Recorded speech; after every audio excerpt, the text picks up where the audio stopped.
oh oui, mes amis, ici Tom La Rufa en direct de Marseille en Provence.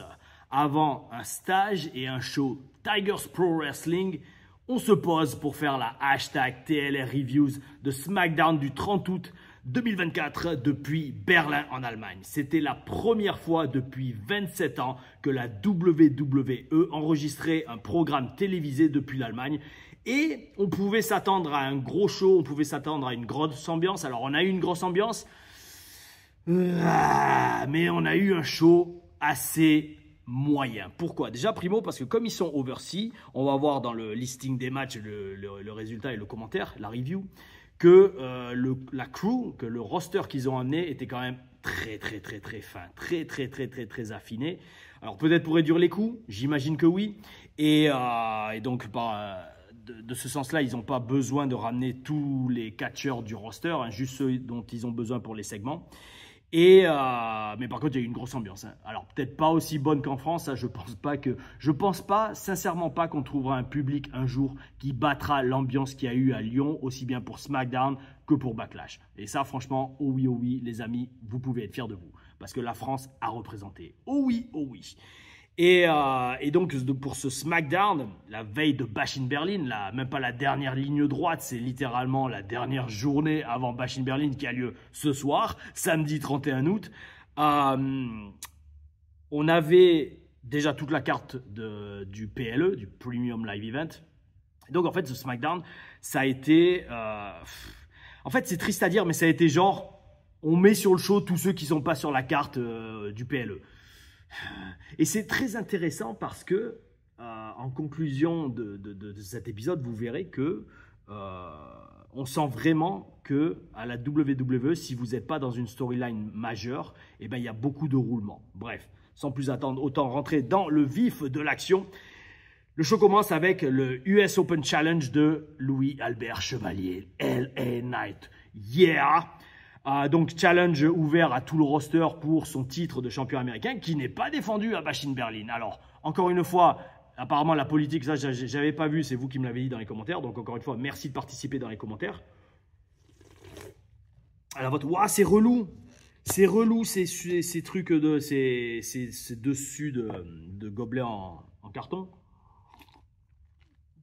de Starbucks. Donc LA Knight qui ne défend pas son titre américain à Bash in Berlin, eh ben, il est relégué à SmackDown. Donc comme je disais, dans les commentaires, vous m'avez dit que la politique de Triple H vis-à-vis des PLE, c'était de ne mettre que 5 matchs, ce qui va sérieusement me faciliter la vie pour voir Bash in Berlin demain et en faire la review. Mais de notre côté, ça en laisse énormément sur le carreau, sur le côté de la route, sur le bord de la route. Et c'est triste. C'est triste parce que, pourquoi ? Quand je vois un mec comme LA Knight avec le talent qu'il a, il n'est pas sur tous les PLE, ça veut dire ça pue. Ça pue parce que, j'allais dire, si j'étais à sa place ou si j'étais sur le roster à côté de lui, je trouverais ridicule qu'il ne soit pas sur tous les PLE. Pourquoi? La preuve là encore.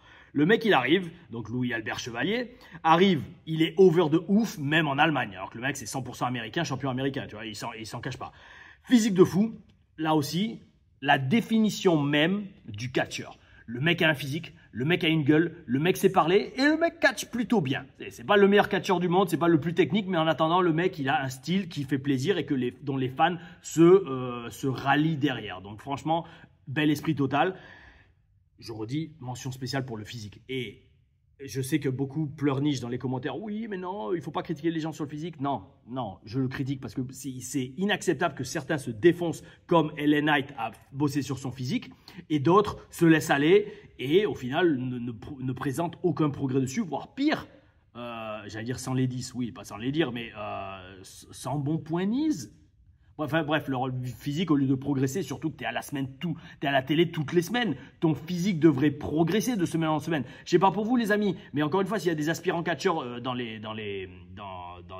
l'audience de la chaîne, comprenez que si vous êtes à la télé ou filmé et mis devant beaucoup de spectateurs, mais c'est une motivation qui doit vous pousser à vous surpasser. Et vous surpasser niveau catch, vous surpasser niveau look, niveau charisme, niveau présence, niveau talent au micro, mais surtout niveau physique. Le physique, c'est uniquement vous. Le physique, c'est uniquement je le redis, vous contre vous-même. C'est-à-dire, il faut se lever, il faut aller à la salle, il faut faire le régime, il faut faire le repos et se tailler un gros physique. Oh oui, oh oui. Donc bref, respect total à Louis-Albert Chevalier pour cela.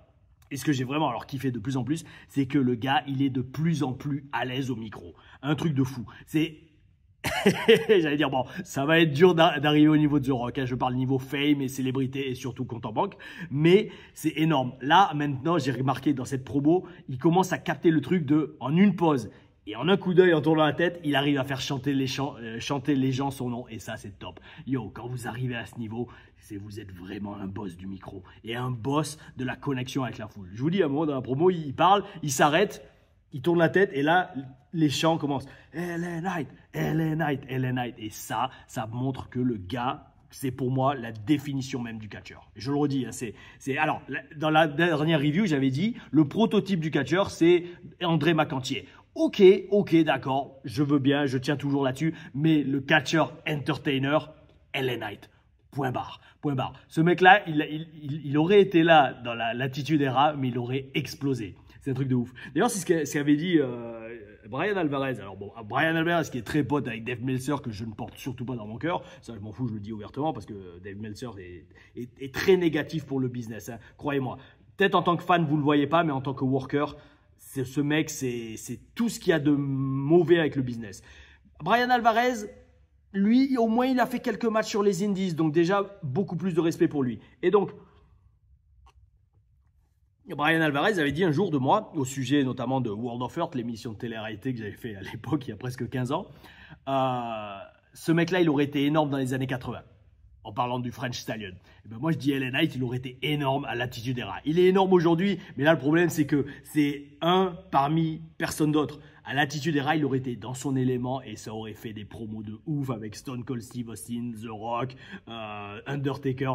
Une promo, ouais, bon, je sais qu'il a fait un segment avec l'Undertaker à LA Knight, mais il n'était pas encore, je pense, dans la position surtout de confiance qu'il a actuellement. Enfin bref, on débute le show avec cette promo, mais qui enchaîne direct sur le match, donc sans surprise, on l'avait tous prédit quasiment, pour ce challenge, comment tu dis en français, Open Challenge, challenge ouvert à tout le vestiaire. Pour le titre de champion américain, arrive le héros local, Ludwig Kaiser, même s'il n'est pas de Berlin, il est de Hambourg, si je ne dis pas de bêtises. Ludwig Kaiser, de son vrai nom, Louis Empereur, mais de son vrai nom, Axel Dieter Jr. Dieter, bon, Dieter, ça ne veut pas dire détergent, quand même pas, on ne va pas aller jusque-là. Ludwig Kaiser arrive, là aussi, gros look, gros physique, des abdos de ouf. Par contre, personnellement, je l'ai déjà dit, il y a un manque de naturel dans son style de promo. La façon qu'il a de parler lentement en disant... Mesdames et messieurs, je suis là, je suis... Non, ça va. Ok, c'est divertissant dans un sens, ça te fait passer pour un heel, mais il y a un manque de naturel qui fait qu'on n'accroche pas autant qu'on accroche avec un LA Knight ou qu'on va accrocher avec un André Macantier ou un CM Punk. En fait, des mecs qui ne force pas trop les traits. Il faut les forcer des fois, mais à la limite, force l'accent plutôt. Force pas ce ton, mais bon, après, j'imagine qu'encore une fois, s'il continue à le faire, c'est qu'on le dit, oh, c'est très bien, continue, change pas. Ok, ben, si vous voulez, pas de problème, ça lui fait gagner sa vie, il est à la télé. Bravo, bel esprit. Mais, non, c'est dommage. Je suis sûr qu'il aurait une toute autre vibe si il était un peu plus réaliste au micro, parce que ça, croyez-moi, je l'ai eu souvent. NXT. Donc, Ludwig Kaiser, Louis Empereur, vient défier LA Knight. Il s'ensuit un match. Et là, maintenant, vu que ça fait littéralement 2 ou 3 semaines maintenant que je suis 2 produits différents, pour ceux, alors, écoutez-moi bien les amis, surtout les justes, entre guillemets, les fans, ceux qui ne sont jamais montés sur un ring de catch en show, parce qu'il faut que, en fait, je vais vous dire quelque chose, mais je ne sais pas si vous allez vraiment capter ce que je veux dire. Les catcheurs vont comprendre direct en général, surtout s'ils ont fait des stages avec moi. Ce match est un match classique WWE. Pourquoi? Parce que ça commence en lutte. Ça commence en lutte, des beaux petits enchaînements de lutte, puis petit à petit ça dégénère de plus en plus. Ça ça enchaîne sur l'extérieur du ring et au bord du ring, boum, LA Knight prend j'allais dire Louis-Albert Chevalier, bon, on va aller au feeling. LA Knight prend une grosse chute, je crois que c'est contre les escaliers, et là c'est le tournant du match, et Louis Empereur domine jusqu'à ce que LA Knight fasse son retour dans le match, et là on a quelques faux finishes et le finish. Ça c'est la structure de base d'un match WWE. Et franchement, c'est la structure de base de n'importe quelle histoire qu'on raconte. Alors, c'est très bien, ça marche, mais comme je vous ai dit, c'est du catch grand public. Et c'est très très bien. Je le fais dans 3/4 de mes matchs sur les indies. Il ne faut pas se voiler la face. Et même, j'ai envie de dire, c'est ce que fait peut-être 80 à 90% des catcheurs de la planète. Alors, on va laisser de côté le catch mexicain et le catch japonais parce que c'est leur propre structure. Mais partout ailleurs, du catch indie, vous verrez, c'est cette structure de match. Pourquoi je dis ça? Parce que donc, encore une fois, et c'est pas pour comparer, mais c'est pour vraiment étudier le produit et surtout étudier les différences de produits dans le sens que voir ce qui marche et voir ce que le public aime. Et quel genre de public aime quoi? À l'EW, on voit très rarement ce schéma. On le voit de temps en temps, mais très rarement. Pourquoi? Parce qu'à l'EW, comme ils mettent le catch vraiment en avant, et moins les histoires racontées dans le ring, et moins un catch tout public, un catch genre Hollywood, il y a beaucoup plus de liberté dans le ring. Et en fait, moi maintenant, quand je vois ça et quand je vois le produit WWE, je vois tout de suite cette structure de match. Et même si les matchs sont très très bien, ce match était franchement très bien, très bon opener, avec deux catcheurs qui étaient super over avec la foule. D'un point de vue, voilà, du regard d'un worker, du point de vue d'un catcheur, j'allais dire comme moi, qui continue à catcher et qui a 20 ans d'expérience, le truc, c'est que, alors comment dire, il faut que je trouve mes mots précis, c'est comme si vous prenez le catch et vous le mettez dans une boîte et vous ne pouvez pas en sortir. Voilà. C'est comme si, voilà, vous savez le jeu où on met des formes dans les trous. Il y a les carrés, les triangles et les ronds. Et bien en fait, c'est comme si là, vous prenez, il y a des matchs qui sont ronds, des matchs qui sont carrés, des matchs qui sont triangles. Et là, en fait, à la WWE, on vous dit, tu n'as que le carré. Et il faut mettre que des carrés. Et franchement, c'est ça. Et même sur les PLE, quasiment. Hein, sur les PLE, c'est quasiment la même chose. Et à la WWE, tu n'as le droit que faire des carrés. Tu n'as que des carrés. Alors, si toi, tu es un mec qui est spécialisé dans les matchs en forme de rond, non, fais des carrés. Alors, si vous êtes bon catcheur, vous allez vous adapter. Il n'y a aucun problème. Mais pour quelqu'un qui a une âme de créateur, une âme d'artiste, faire que des carrés, au bout d'un moment, ça gave. Enfin, c'est pas que ça gave, mais ça retire une partie de son art créatif. Et donc, partie de là, ça a une saveur différente, le produit. Je dis pas que les carrés, c'est pas bien, pas du tout, c'est très très bien. Mais, pour faire simple, pour un dessinateur, pour un mec qui adore la géométrie, il n'y a pas que des carrés dans la vie. Il n'y a pas que des carrés dans le catch. Mais à la WWE, 90% du temps, c'est des carrés. Donc, tout ça pour dire, voilà, c'est ce que j'ai vu dans ce match. Pour moi, ce match, c'est le prototype même du match WWE. Très, très bon match, attention. Même si, il faut le dire, bon, ça arrive à tout le monde, hein, ça arrive même aux plus grands. Petit cafouillage hein, sur le side effect quand même, hein, je l'ai vu. Hein, je me suis dit, est-ce que j'en parle, est-ce que j'en parle pas? Non, quand même, j'en parle. Parce qu'on le voit direct sur le visage de LA Knight, il est gavé. C'est dommage. Alors, est-ce que c'est pour du stress, de mauvaise communication? C'est dommage parce que ça sort du match. Et là, je pense que vous pourrez confirmer. Mais ça arrive même aux plus grands. Ça arrive même aux plus grands aussi de se faire piquer par des moustiques. Parce que, bon, comme on est pas en pleine nature, mais on est entouré de beaucoup d'arbres. Les moustiques se font plaisir. Oh oui, oh oui. C'est bien les moustiques. C'est bien une des seules espèces que j'ai pas de remords à tuer. Parce qu'ils se nourrissent de sang. Les individus, les formes de vie qui se nourrissent de sang. Il y a un petit problème avec moi. Oh oui, oh oui. Donc, dans ce match, comme je disais, il y a eu un petit cafouillage sur le side effect, je crois bien, de LA Knight. Ça arrive même au meilleur. Victoire de LA Knight. Les amis, en toute franchise, qui aurait vu LA Knight perdre le titre américain? Ok, on est à Berlin. Ok, c'est un Allemand. Ok, c'est le héros local. Moi, je ne voyais vraiment pas LA Knight perdre le match. Parce qu'il a tellement, j'allais dire, mérité cette ceinture. D'ailleurs, en parlant de mériter, la foule qui chante « You deserve it », bel esprit. Vous imaginez qu'une foule allemande, qui techniquement, l'anglais n'est pas sa première langue, sa langue natale, comprend tout ce que dit LA Knight, un Américain, et lui chante « You deserve it ». Si ça, c'est pas la plus grande marque de respect de l'univers de la WWE peut vous montrer, et surtout une foule étrangère, internationale, respect total. Donc franchement, bon début de show, moi j'ai bien aimé, surtout, bon, en fait j'ai envie de dire, dès qu'il y a LA Knight, je kiffe. Parce que le mec, il est entertaining, dans tout ce qu'il fait, le catch, même son entrée est vraiment pas mal, genre la nouvelle version du thème, j'espère qu'ils vont la mettre sur YouTube bientôt parce qu'elle est pas mal, et au micro, franchement, je vous le dis, hein, c'est un des meilleurs, si ce n'est peut-être le meilleur aujourd'hui à la WWE. Oh oui, oh oui. Dites-moi si vous pensez qu'LA Knight dans les commentaires, c'est le meilleur aujourd'hui à la WWE, parce que je vois vraiment pas qui pourrait rivaliser avec lui. CM Punk, il n'a pas le charisme d'LA Knight, il n'a pas les catchphrases, il n'a pas ce jeu avec la foule. CM Punk, c'est en mode sérieux, c'est straight edge, c'est pas entertaining comme LA Knight. André McEntire, c'est un heel intense, c'est pas pareil, c'est pas la même vibe. Roman Reigns, c'est pareil, c'est plus la prestance et la présence, c'est pas vraiment le micro en lui-même. Paul Heyman était bon, mais il n'avait pas ce côté vraiment entertaining. Ouais, je pense sérieusement qu'aujourd'hui, LA Knight est probablement le meilleur au micro de la WWE. Oh oui, oh oui.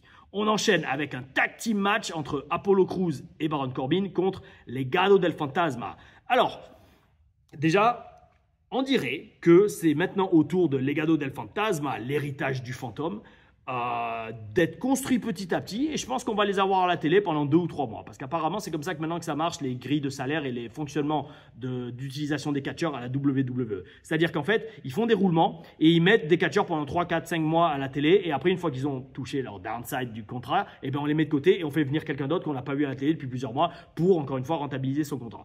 Donc je pense que maintenant on va se taper l'héritage du fantôme, ce petit groupe, pendant plusieurs mois.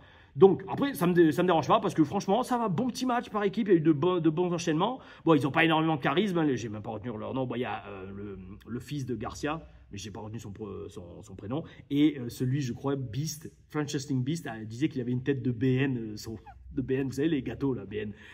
Son coéquipier, j'ai pas retenu leur nom, mais en attendant, franchement, bon, victoire des Latinos. Alors, incroyable, on n'a pas eu de dive avant la pub. Non, pardon, oui, non, on en a eu un. C'est après qu'on n'en a pas eu un. Bien évidemment, donc, pardon, je reformule. Respectons la tradition. Un petit dive avant la pub, ça fait pas de mal. Et donc, ouais, donc bon petit match, bonne dynamique. J'ai aucune idée de ce qu'ils vont faire avec Baron Corbin et Apollo Crews. Est-ce qu'ils vont en faire un énième split? Est-ce que ça commence à sentir mauvais pour eux? Who knows, c'est dommage parce que les deux sont pas mal. Même si, enfin, les deux sont pas mal. Crews est excellent dans le ring, micro moyen. Corbin, dans le ring, pour sa taille et le peu d'expérience qu'il a eu avant la WWE, a assimilé tout ultra rapidement. Je vous le dis parce que j'ai souvent chuté pour lui, aussi bien à l'entraînement que sur show. J'ai été le premier mec à prendre son finish, comment ça s'appelle, le End of Days. C'est ça, c'est genre rock bottom, contré, qui part en arrière. D'ailleurs, il m'avait dit, oh, Frenchy, tu l'as super bien pris. Bon, après, c'est facile hein, quand lui, il pèse 130 kilos et que moi, j'en faisais que 80 à l'époque.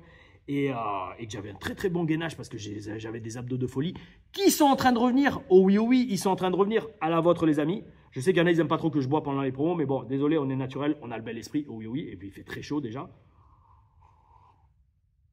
Et donc voilà, aucune idée d'où ils vont aller avec Corbin et Crews. Victoire de Legado del Fantasma pour les relancer un peu. Et j'imagine qu'ils vont commencer à être dans la course pour au moins avoir une chance ou un match pour le titre par équipe. Oh oui, nous verrons où ça mène. En parlant de titre par équipe, backstage pre-tape de Solo Sikoa et de la Bloodline. Pourquoi j'ai noté? Bon, il entretient la feud et la storyline avec Roman Reigns, les Romains règnent et Cody Rhodes. Cody, alors attends, Cody, comment on peut dire ça? Comment on peut traduire Cody Rhodes en français? Cody, c'est... Non, je trouve pas. Cody, faudra que je trouve. Bon, Cody Root, hein, Cody Root. Et, oula, faut que je fasse gaffe au trépied. J'ai un nouveau trépied, il est super réglable, mais il ne faut pas que je mette de shoot dedans.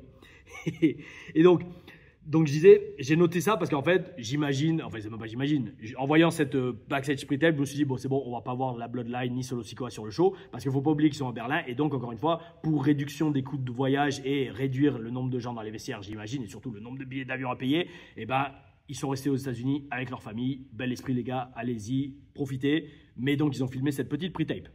Logique, parce qu'encore une fois, overseas, à l'étranger, on met des troupes un peu plus réduites. Suite à ça, en parlant de réduit, quelqu'un a réduit le niveau de créativité du booking de la storyline, si on peut appeler ça comme ça.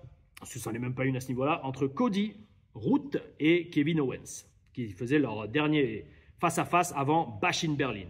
Donc, j'ai vraiment pas j'ai vraiment pas apprécié cette promo. C'est déjà la façon dont elle a été écrite, les dialogues étaient vraiment nazes.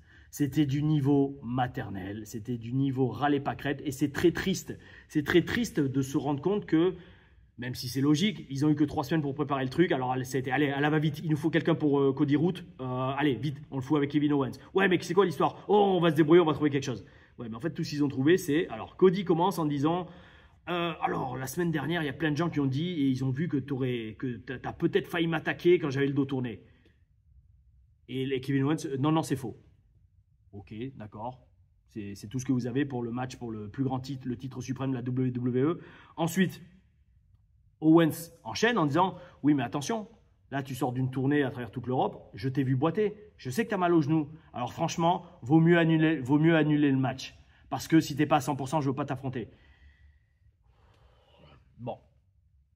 En toute franchise, qui peut légitimement croire ou imaginer que la veille de Bash in Berlin, le main event du show, ou un des main events, non parce que le main event je pense que ça va être Orton contre Gunther, mais qui peut imaginer que l'un des co-main events, donc le match pour le titre suprême de la WWE, hein, le titre WWE Undisputed, ou Undisputed, ouais, pas universel, va être annulé pour une douleur au genou, parce qu'il est même pas en béquille, Cody Rhodes. C'est pas comme s'il arrivait en béquille, il fait désolé les gars, je peux pas marcher, j'annule le match. Non, le mec il arrive, normal, il boite même pas. Et là, t'as Kevin Owens qui fait ouh, je t'ai vu boiter dans les vestiaires, vaudrait mieux annuler le match.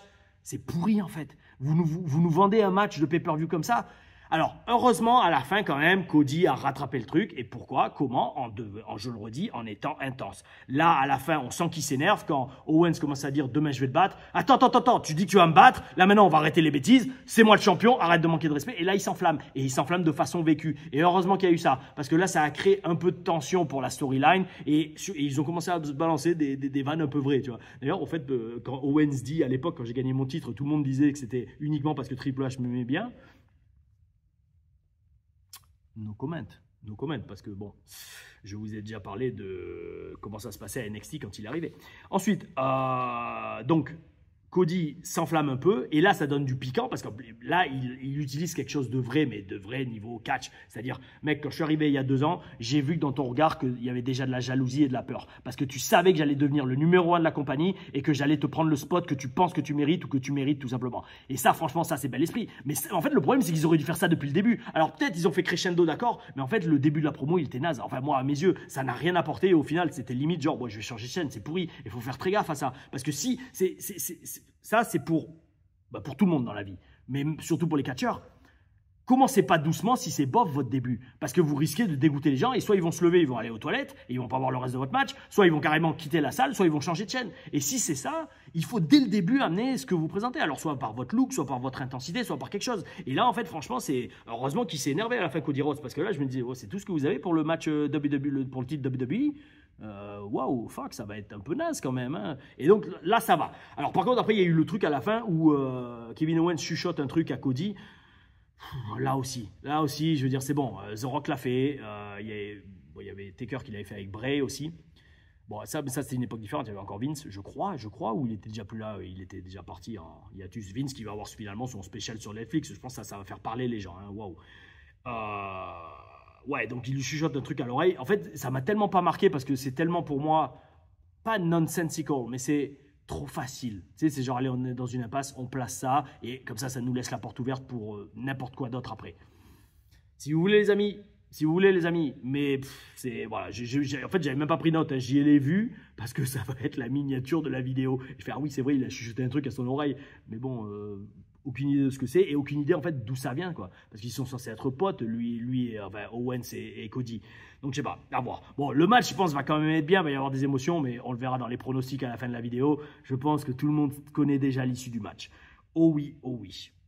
Suite à ça, alors j'ai noté, il y a une backstage promo très courte entre A-Town Down Under et l'équipe qui va peut-être déjà se séparer de Apollo Crews et Baron Corbin. Alors, pourquoi j'ai noté ça? Parce que, et franchement, je l'aime beaucoup, c'est un pote, hein, mais je vous promets, dites-moi si vous êtes d'accord avec moi ou si vous le sentez. Parce que maintenant aussi, je suis curieux de voir, parce que beaucoup de fans me disent dans les commentaires, et merci à vous encore pour le taux de participation et la positivité, mais beaucoup me disent, merci Tom, tu changes ma vision du business, tu m'apprends plein de choses, et regarder tes reviews me fait regarder le business différemment. Super. Alors par contre, 2 choses. Je ne veux sincèrement pas que ça vous fasse moins aimer le business. Non, pas du tout, c'est pas ça le but. Mais je veux vraiment que vous compreniez, que vous ayez le point de vue d'un worker, d'un mec avec l'expérience que j'ai, et qui vous permette de mieux apprécier aussi bien les efforts des gens qui méritent le succès, et surtout tout le boulot qui rentre dans un truc aussi parfois petit qu'une backstage promo. Et pourquoi je dis ça donc? Par rapport à Baron Corbin, je l'adore, hein. Franchement, si on se voit, on se fera un hug et tout, parce qu'on a traversé quand même beaucoup de matchs ensemble, les entraînements avec Joey Mercury, hein. Quand j'en parlerai dans mes hashtag TLR Stories sur une semaine type au PC, j'en ferai peut-être une pour chaque coach différent que j'ai eu. Ça serait vraiment pas mal ça. Ouais, dites-moi pareil dans les commentaires si ça vous intéresse de voir une TLR Stories sur chaque coach que j'ai eu au Performance Center. Entre Norman Smiley, Robbie Brookside, Joey Mercury, Billy Gunn, Eugene, Nick Dinsmore. Qui j'ai eu d'autres? Terry Taylor, je ne l'ai pas vraiment eu. Bill DeMott, ouais, je l'ai eu de temps en temps, mais sans plus. Matt Bloom, pareil. Sarah Del Rey, Sarah Amato aussi. Bon, après, moi, elle ne m'entraînait pas spécialement. Moi, j'étais là, j'assistais, j'aidais les catcheuses. Je prenais des chutes pour elles, je les aidais à les soulever pour prendre des chutes. Enfin, voilà. Ouais, et donc, tout ça pour dire, ouais, avec Baron Corbin, je vous dis, les entraînements avec Joey Mercury, c'était les plus durs que j'ai fait de toute ma vie. Parce que Joey, il avait une mentalité qui était, soit on s'entraîne pendant 3 heures à un rythme solide, mais sans plus, soit sinon, on y va comme des tarés et en 1h30, 2 heures, vous avez terminé. Et nous, dans la classe, à l'époque, il y avait Baron Corbin, Scott Dawson, Dash Wilder, Sawyer Fulton, moi, Solomon Crowe, des fois, il y avait Sami Zayn, Juice Robinson. La plupart des gars, nous, parce qu'on voulait rentrer le plus tôt chez nous possible, pour chiller et se reposer, on disait comme des débiles à Joey, viens, on fait cardio à fond pendant 2 heures, comme ça on a terminé. Ok, eh ben, je peux vous dire, ça a été, je ne vais pas dire une des pires décisions de ma vie, non, une des pires décisions de ma vie, ça a été quand je me suis donné trop fort dès le début, j'avais fait 4 mois sans faire de catch et que je me suis explosé les croisés. Mais ça, c'est pas grave, enfin, oui, c'est grave, mais c'est une leçon que j'ai bien retenue. Non, c'était vraiment de dire à Joey, ouais, on préfère faire 2 heures intenses que 3 heures, 3 heures et demie tranquille, entre guillemets tranquille, hein, on aurait quand même transpiré. Et franchement, c'était les entraînements les plus durs que j'ai fait de toute ma vie, aussi bien niveau catch que niveau physique. On était trempés, on faisait 5 t-shirts différents et 5 t-shirts, pour vous dire, on faisait ça et il y avait une flaque d'eau par terre. Mais je peux vous dire qu'à la fin, comme disait Joey Mercury, qui était un excellent coach au Performance Center, moi les gars, si vous êtes dans ma classe, j'entraîne des champions. J'accepterai jamais qu'un de mes gars de ma classe soit essoufflé à la fin de son match. Eh ben frérot, je peux te dire qu'on n'était pas essoufflé. Et avec Corbin, on a survécu à ses entraînements. Donc c'est pour ça que j'ai beaucoup de respect, beaucoup d'affection pour lui. Par contre, frérot, j'ai un problème avec toi. On le voit très bien dans cette promo. Et s'il vous plaît, dites-moi si vous l'avez vu vous aussi ou si vous commencez à voir ce genre de choses. Il n'a aucune expression dans ses yeux. Et ça tombe bien du mec qui met des lunettes de soleil, mais il n'a aucune expression dans ses yeux. Ben justement, peut-être tu vas en mettre, Baron Corbin. Le problème, et ça c'est une phrase qu'on va peut-être mettre copyright TLR, sa voix dit quelque chose, mais ses yeux sont silencieux. Essayez de comprendre cette phrase. Et une fois que vous l'avez compris, vous allez comprendre c'est quoi le problème de Baron Corbin. Aussi bien dans ses promos, mais surtout dans des promos backstage comme ça, où il faut ramener encore plus de fire, de ce fire que j'ai. Non, c'est là, il est tatoué là. Ici, sur la petite boîte. La boîte de Pandore, ce feu. Il faut ramener quelque chose parce que tu n'as pas la foule avec toi qui va te nourrir d'énergie. Donc le truc, c'est si de backstage, il faut être encore plus à 300 à l'heure. D'ailleurs, c'est un truc que j'avais appris d'Eddie Guerrero. Eddie Guerrero, vous le voyez dans les promos backstage, il était explosif. Et d'ailleurs, je me suis inspiré d'Eddie Guerrero, moi, pour chaque fois qu'il y avait une interview backstage à NXT. J'étais là, je commençais à 300 à l'heure. Genre, la meuf, elle me posait une question, genre, alors, Sylvester, ce soir, vous avez un match, qu'est-ce que vous pensez de ce match? Ce que je pense, what I think of that match, well, what I think of that match is that I'm going to go to the ring and I'm going to beat my opponent. And why? Because I'm magnifique. Un truc comme ça. Mais dès le début, il faut être à fond. Dès le début, il faut être à fond dans une promo backstage, parce que sinon, je vous redis, vous n'avez pas la foule et les gens, ben, ils vont être pas ennuyés, mais ils vont pas voir que vous avez ce hit factor. Et donc, je le redis, mémorisez cette phrase. Je vais peut-être être le titre de la vidéo.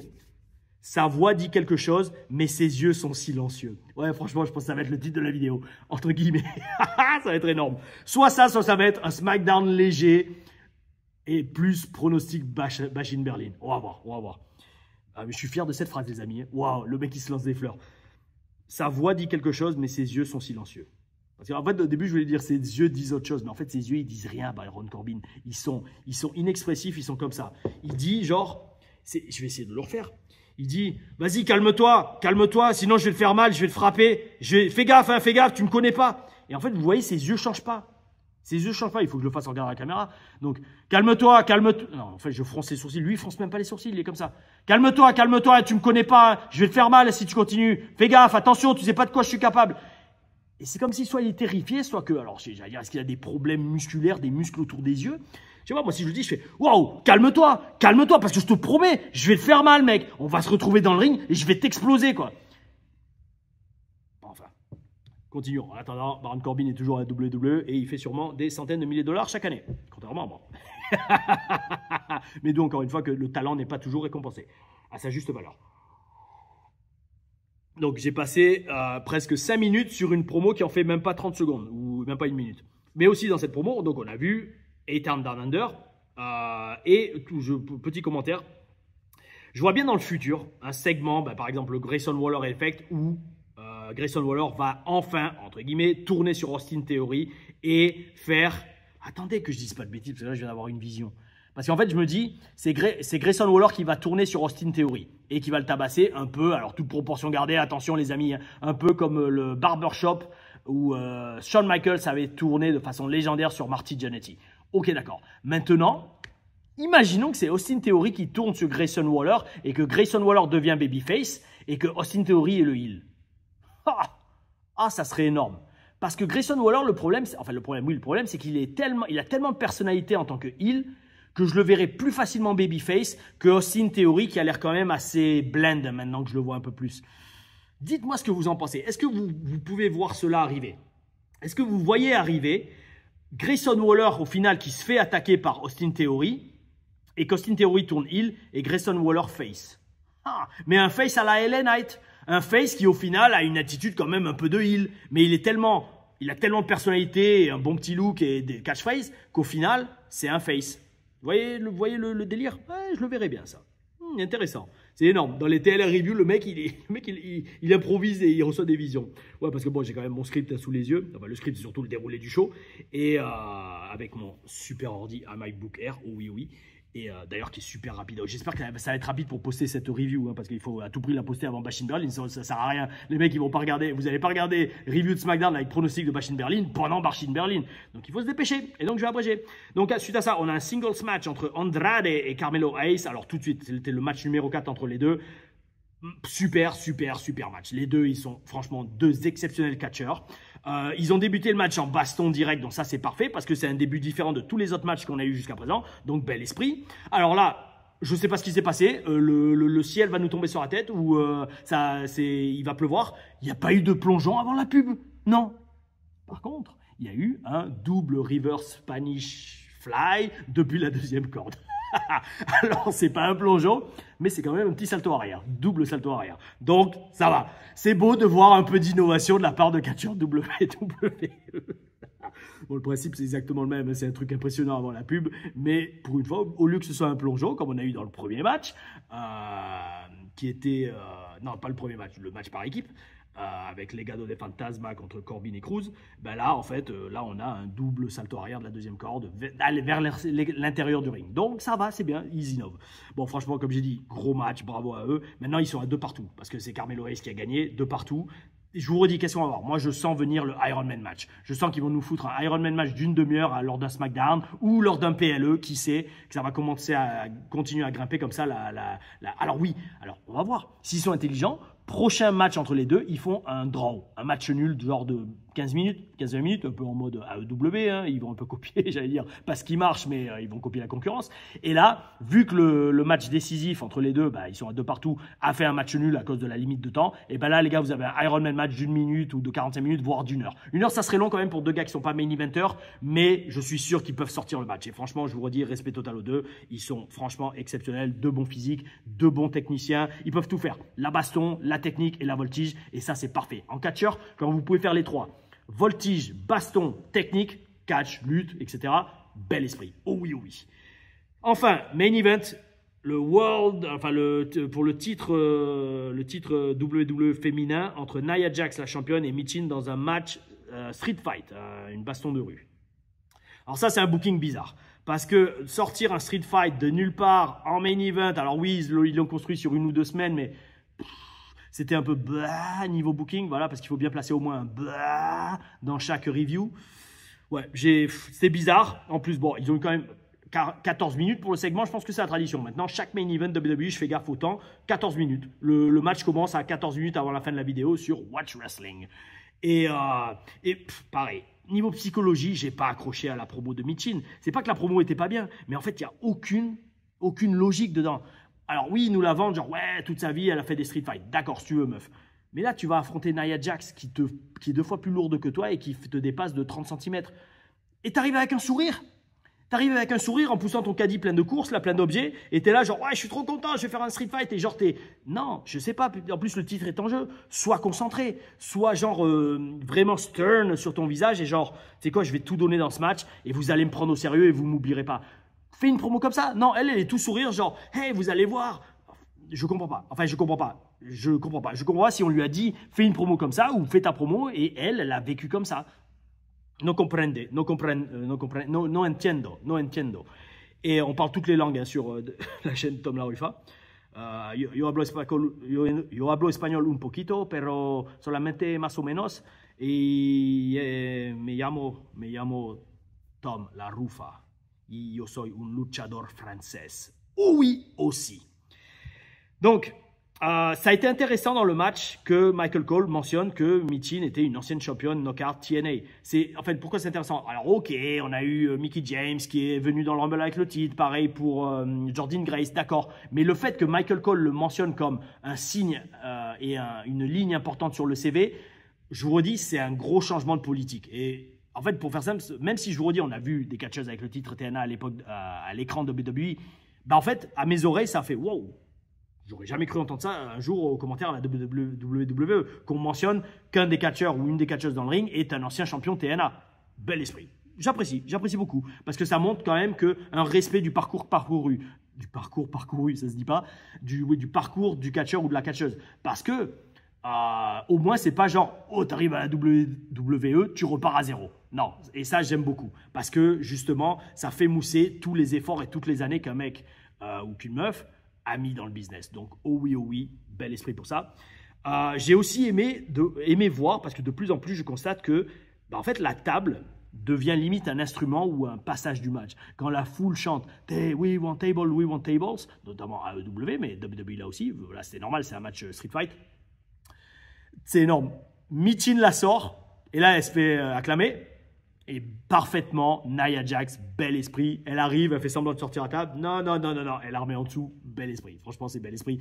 Bonne hit de heel et exactement ce qu'un heel devrait faire. Donc, oh oui, j'ai kiffé. Mais c'est énorme de voir qu'avec un objet, une table, qui je redis, c'est une table techniquement, bon, c'est dur, hein, mais c'est du bois. Et de voir comment les fans, oh, on veut voir une table se casser, ça me fera toujours sourire. Parce que, alors, je crois que j'avais une question comme ça. On me demandait si ça faisait. Je crois on m'avait dit si c'est mieux de chuter sur une table ou sur le ring. Franchement, moi, de mon expérience, je préfère chuter sur une table. Même si, ouais, c'est de ce côté. J'ai une marque, je ne sais pas si on le voit dans ce tatouage. J'ai une entaille. Ouais, elle est là, je crois. Là, voilà, regardez. C'est cette entaille sur ce tatouage. Ce tatouage, j'avais dû le faire genre 4-5 semaines avant de faire un TLC match en Turquie. Et en fait, dans ce match, je me suis pris une superplex à travers une table. Et la table, c'était vraiment une table de MERDE. Hein. Et genre, ça m'a entaillé.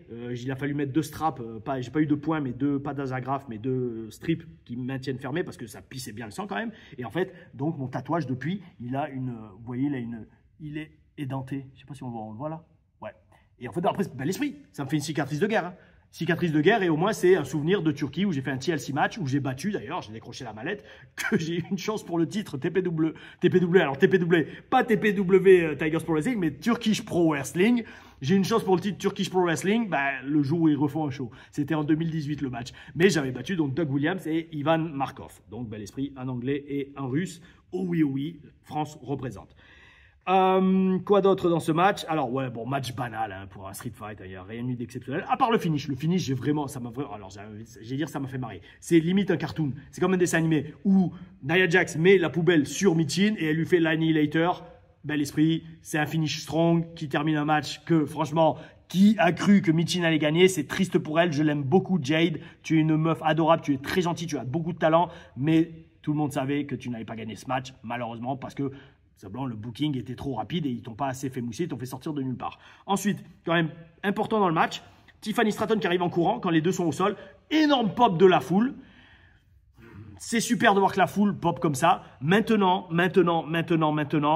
c'était quand même un peu caricatural. Le fait qu'elle arrive et là, elle frappe Michin avec. Les deux sont au sol et là, oh, j'hésite.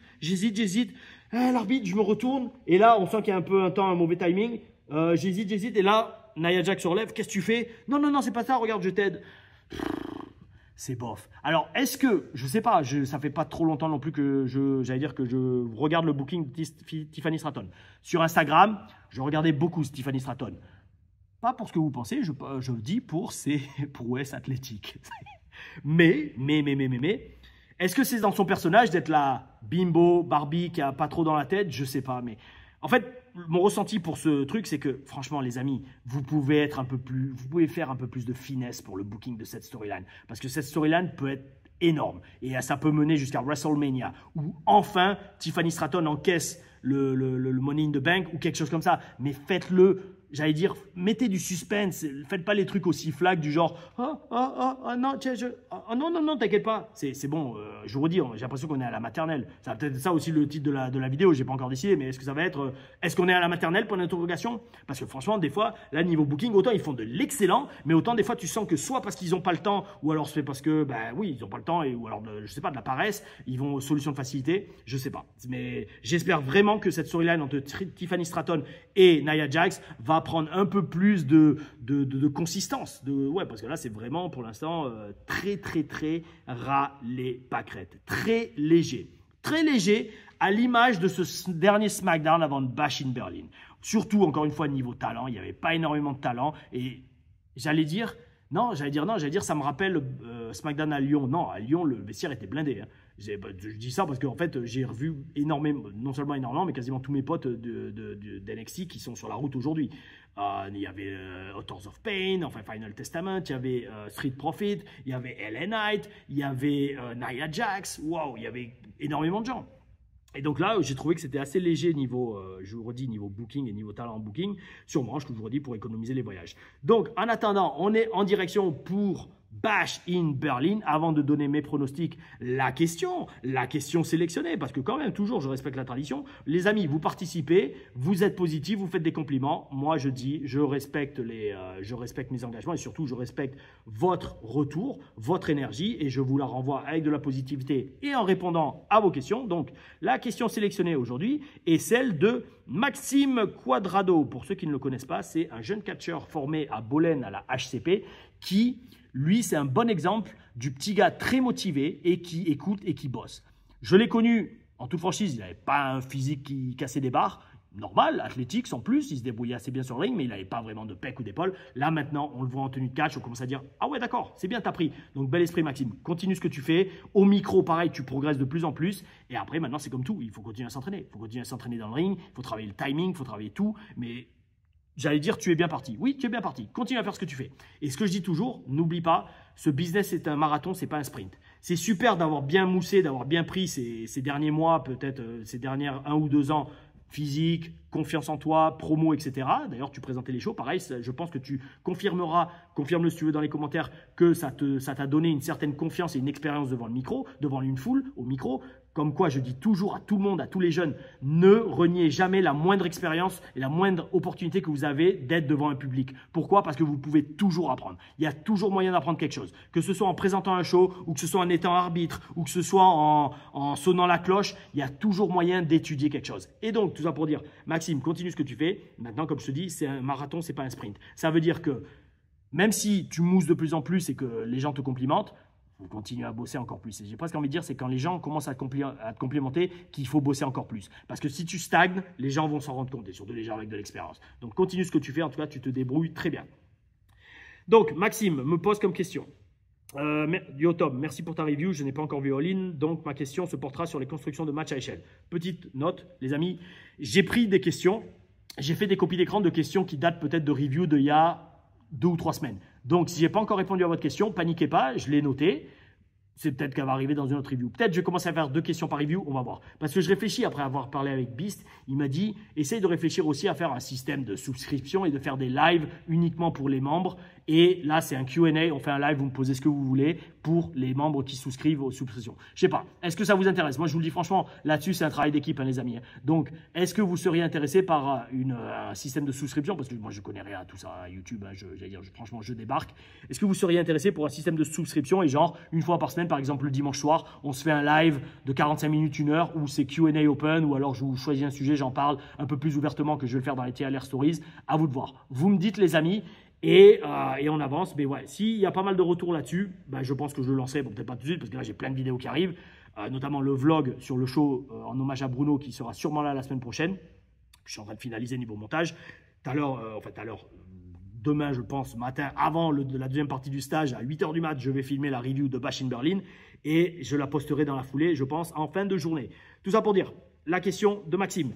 Comment, alors, les constructions de match à échelle. Comment montes-tu ce genre de match? Est-ce qu'il y a une part d'improvisation avec les échelles? Exemple, tu n'es pas censé gagner le match, mais lorsque tu commences à monter à l'échelle pour un spot, le catcheur qui doit empêcher ton ascension n'est pas présent, donc il n'y a aucun obstacle entre toi et l'objet de la victoire. Est-ce que c'est la responsabilité d'un autre catcheur d'intervenir? Alors, pareil, ça, comme souvent, ça dépend des situations. Moi, des matchs à échelle, j'ai dû en faire une demi-douzaine dans ma carrière, dont, que je dise pas de bêtises, peut-être 2 à Impact. Et le reste sur les indies à la WWE, j'ai pas fait de match à échelle. J'ai fait des Rumble, j'ai fait des matchs par équipe, match cheveux contre cheveux, le 11 septembre 2014, clin d'œil. Et donc en fait, moi je vais parler de mon expérience, par exemple à TNA Impact. Alors 2 choses, garde en tête que les arbitres sont au courant du match. Donc si jamais le catcheur qui doit suivre, je veux dire, la progression de l'histoire à la télé n'est pas au bon endroit, tu as toujours un arbitre ou un catcheur qui va lui faire yo, yo, yo, yo, yo, yo, yo, monte sur le ring. Donc, c'est rare que le mec soit pas là. Maintenant, s'il n'est pas là, il y a 2 raisons. Soit il est blessé, donc il a arrêté le match, et donc l'arbitre, même s'il lui va sur le ring, le mec ne peut plus bouger, ne peut plus marcher. Soit même en mode en oubli, mais dans ces cas-là, tu improvises, gros. Tu improvises ou tu essaies de communiquer avec un autre catcheur, genre yo, il n'est pas là, fais quelque chose. Parce que c'est clair qu'il n'y a rien de plus naze, il n'y a rien de plus naze. Je parle franchement, il n'y a rien de plus naze en effet d'être au sommet de l'échelle et faire semblant j'arrive pas à décrocher, j'arrive pas à décrocher, j'arrive pas à décrocher. Ça, c'est horrible comme sensation. C'est vraiment dégueulasse. Tu as envie, de te cacher sous le ring quand ça arrive. Mais c'est rare quand même. Et si ça arrive, vis le truc. Moi, je vais te dire franchement, alors si tu vois que le mec est pas là, de toute façon, quand tu commences à monter l'échelle, si t'es pas bête et que tu sais catcher, tu regardes déjà autour de toi, tu sais, genre en regardant sous ton bras, ou en regardant, tu sais, genre sur le côté du ring, en vendant, tu sais, tu fais une pause, tu tournes la tête, bon, fuck, il est pas là, ah mince. Tu le vois, et si tu vois qu'il est vraiment pas là, tu prends ton temps pour monter, c'est logique, si c'est le spot qui doit arriver. Maintenant, si tu arrives en haut et que le mec est pas là, bon, WWE c'est différent, mais moi je veux dire franchement, je suis sur les indies. Bon, tu sais quoi, t'es pas là, allez hop, je décroche la ceinture. Au bout d'un moment, il faut que ce soit vrai le truc, il faut le vivre, tu vois ce que je veux dire? Donc en fait, il n'y a pas vraiment de règle générale, les arbitres sont là pour aider, mais c'est un travail d'équipe, il faut que tout le monde soit aligné. Et puis quand bien même, ça serait un match avec plusieurs gars, genre il n'y a pas que 2 gars dans le match, il y en a 4 ou 5. Et bien s'il y en a un des gars qui voit que l'autre n'est pas là pour le spot, et bien il prend sa place. Tu vois, enfin moi si je suis pro, je fais ça, parce que j'essaie quand même de me tenir au courant de tout le match, surtout à la télé, surtout si c'est un pay-per-view. Si c'est un pay-per-view, tout est réglé comme du papier millimétré, hein. On verra ça dans potentiellement une prochaine TLR Stories pour encore plus vous balancer tous les indices sur la première TLR Stories que je vais essayer de faire pour le 11 septembre 2024, pas 2014 cette fois. Et mais voilà, tu vois, si c'est un pay-per-view, normalement tous les catcheurs sont au courant de tout le match. Donc s'il y en a un qui n'est pas là ou qui est blessé ou qui n'est pas là pour son spot, en général, il y en a un autre qui va prendre le relais pour aller au truc suivant. Enfin, voilà. Voilà, j'espère que ça répond à ta question, mon cher Maxime. Et merci encore pour ta réponse. Merci à vous tous pour votre participation et vos questions et vos retours. Et maintenant, on termine par les pronostics pour Bash in Berlin qui, je pense, vont être très rapides parce que franchement, la plupart des matchs, comme tous, je pense qu'on va tous dire la même chose. Donc, titre pour le match pour le titre par équipe féminin. Unholy Union contre Cargill et Bianca Belair. Je vois très sincèrement Bianca Belair et Jade Cargill reprendre les titres parce qu'ils les font mousser à de ouf. Les deux sont très suivis sur les réseaux. Et Unholy Union, même si c'est d'excellentes catcheurs, elles ont eu leur quart d'heure de gloire.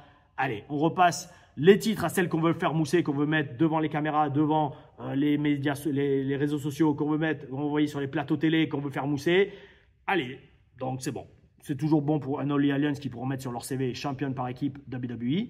Et Cargill et Belair récupèrent leur titre par équipe, de championne par équipe. Ensuite, pour le match pour le titre de champion poids lourd masculin, Gauthier contre Orton. Gunther contre Orton. Bien évidemment, je pense que Gunther va gagner quand même. Il ne va pas garder le titre juste un mois, surtout dans son pays, en Germanie. Je ne les vois vraiment pas faire perdre Gunther. Donc Gunther conserve. Match par équipe mixte. Là, je vois les Babyface gagner. Terror Twins, parce que j'aurais dit, moi j'aurais aimé, le cœur voudrait que Dominique et Liv gagnent. Mais non. Vu que Liv est championne, je vois Rhea Ralenti et Damien Prêtre gagner pour qu'ensuite, justement, Rhea Ralenti puisse postuler pour le titre, récupérer son titre de championne féminine, que Liv a toujours. Donc, Terror Twins qui gagne. Donc, pour l'instant, ça nous fait 2 Babyface qui gagnent et un Heel qui gagne. Heel qui va être Babyface en Allemagne, hein, Gauthier, Gunther. Strap match entre Drew McIntyre et CM Punk. Je vois, pour citer mon ami, non, mon ancien ami, parce que maintenant il n'est plus, il est Afro Wrestler, si je dis pas de bêtises, Salem, oui, Rick Salem. Donc je vois CM Punk qui gagne, ouais.